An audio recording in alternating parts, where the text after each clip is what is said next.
decision making back where it belongs, with the people and the states. It's Friday night in the Midlands of South Carolina. Hi, everybody. Skywards meteorologist Justin Kier here. We had an active afternoon in the southern Midlands, essentially south of I-26, for showers and thunderstorms. Fortunately, though, a lot of that is coming to an end this evening. You can see what little precipitation we had a little bit earlier this evening in Aiken County beginning to fizzle out here, and just, in fact, a couple of sprinkles crossing over into Barnwell County. Temperatures cooperating quite nicely. In fact, we're seeing temperatures ranging from near 70 degrees over in Saluda County to a relatively warm 77 in Winsboro. Here in the central Midlands, we're currently residing at about 75 degrees. Now, dew point temperatures are a little muggy tonight. We could be seeing a little bit of patchy fog as well near daybreak. Tomorrow, overnight lows should be dropping down into the upper 60s. And I had to share this picture. My dogs woke me up early this morning. They wanted to go outside for a little bit of a walk, so I obliged. Bandit on the left, Phoebe on the right. And if you're going to be walking your dogs tomorrow morning, looks like a pretty nice morning to do so. In fact, once the sun rises, temperatures will be warming up quickly. By the afternoon, we should be once again in the upper 80s. Now, of course, we got to talk about the tropics, right? Maria still out there, still churning. And you may notice that the coast of North Carolina now finds itself within the cone of uncertainty. We'll be talking about that, plus the resurrection of Lee. Lee, once again, a name system back out in the Atlantic. Jose has gone bye-bye, though. We'll talk about the tropics and your weekend forecast coming up later in the show. Well, speaking of the tropics, something out of there did a number on the low country, of course, earlier this month. Fort Sumter finally opening up back today after being damaged earlier this month. Been closed for about 2 weeks after Tropical Storm Irma blew through. The first group of visitors out there this morning, as we can see here. Park rangers say they had to spend a whole lot of time shuffling mud from the entrance. A lot of cleanup work. The dock there also badly damaged. Centuries-old cannons also flooded with salt water. There's been an incredible amount of effort by a lot of people to not only clean the cannons with fresh water, but to start removing the rust and try to take it back to where it was just a week ago. Now, luckily, none of the facilities suffered any type of heavy damage, but park rangers say they did take about a $30,000 hit in ticket sales while Fort Sumter was closed. Also in the Low Country, a historic church is no more after a massive overnight fire. Cumberland AME had been around for more than a century. The only thing holding it together right now is the brick and the spirit of its members. Lindsay Maloney from our sister station in Charleston has more tonight. It's this image he didn't want burned in his mind. I had a sinking feeling. Dismayed, disbelief. I actually didn't come out last night. I didn't want to see it. Baptized here as a child, Ponta McCants knows no other church. 61 years from my mother's womb. McCants says he finally got up the nerve to come see for himself. Man. Ash and debris still smolder. This is my breath, from which I got from God. I get my breath from here. My life is here. If I ever had a hobby, this church would be my hobby. His favorite hobby, choir. He was the director. It was supposed to be choir practice, and I canceled it. So I wasn't here. Other than that, I've been out here probably having fun when it struck, but bless the Lord, I was home, relaxed. The structure may be crumbled, but his spirit is anything but. It's hurtful.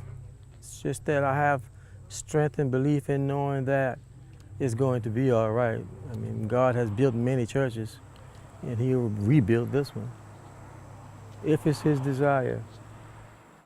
Well, that was Lindsay Maloney reporting. The reverend of that church says this Sunday they will be joining the St. Michael's AME Church for service there. The cause of that fire is still under investigation right now.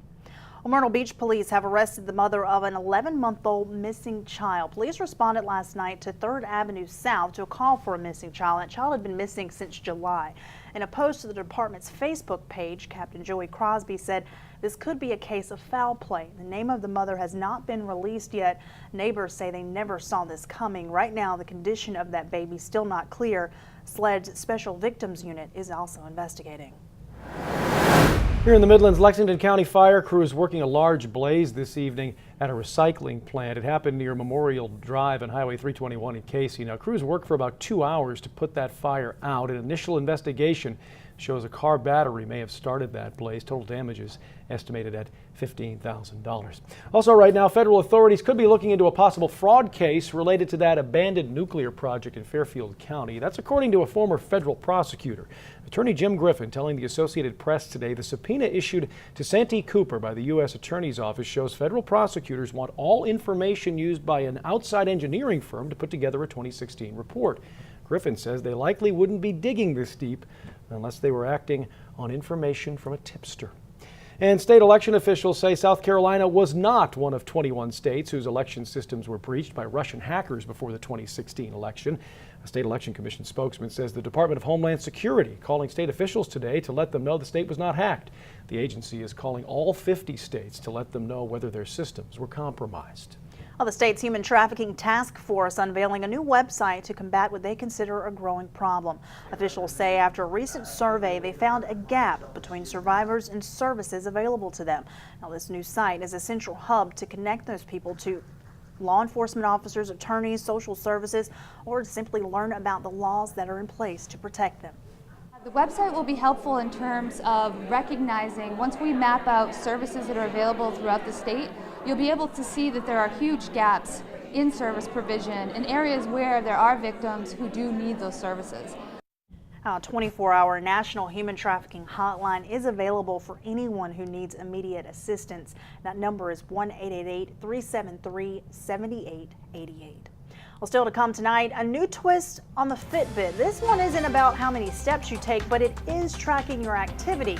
We'll show you how it all works in your Consumer Watch.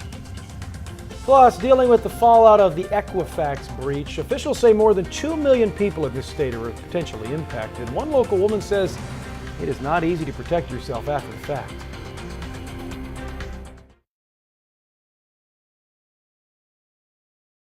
Watch tonight, a new high-tech bracelet is being coined the Fitbit for drinking. The wristband reads ethanol, the intoxicating ingredient found in alcohol. As you sip and schmooze at the bar, Proof Wearable is watching your back and the sweat on your wrist, monitoring your blood alcohol level through perspiration. While Proof Wearable isn't in the mainstream market just yet, Milo Sensors recently sold out 700 of their devices in a week through Indiegogo, raking in $53,000. Well, Gatorade is in some hot water for telling gamers to avoid water. It stems from a mobile game called Bolt, which came out in 2012. The opening instructions warn, keep your performance level high by avoiding water. California's Attorney General says that violated the state's consumer protection laws by making misleading statements about water. Gatorade must pay $300,000 to the Attorney General's office in a settlement here. $120,000 of that will fund education about the importance of drinking water and proper nutrition in children and teenagers.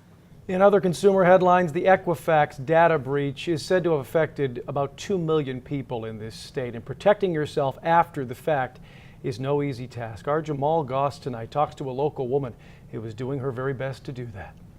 I don't want to have to cancel a credit card.